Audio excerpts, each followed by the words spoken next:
Parmi les sites à visiter lors des Journées du patrimoine, la ville gallo-romaine de Grand, qui dévoile un nouvel espace, à découvrir sous un temps, on l'espère, plus clément. Ici, des fouilles ont été menées pendant 10 ans et plusieurs vestiges mis au jour. Désormais, les recherches sont terminées, le site a été entièrement recouvert.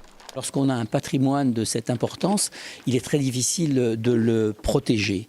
Et la meilleure protection, c'est bien sûr de répertorier, de cartographier et ensuite de recouvrir pour que les générations futures puissent remettre à jour si toutefois ils en avaient l'envie.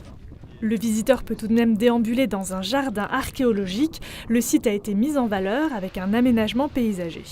L'intérêt de notre aménagement, donc, c'était de relater, on va dire, ce qui existait à quelques mètres en dessous, de manière à ce que les visiteurs puissent visualiser ou s'apercevoir un petit peu des différents vestiges.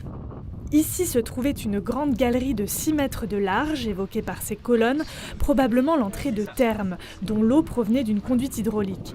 Grâce aux panneaux transparents, on peut aussi visualiser les anciens remparts et imaginer la vie des habitants de la ville antique.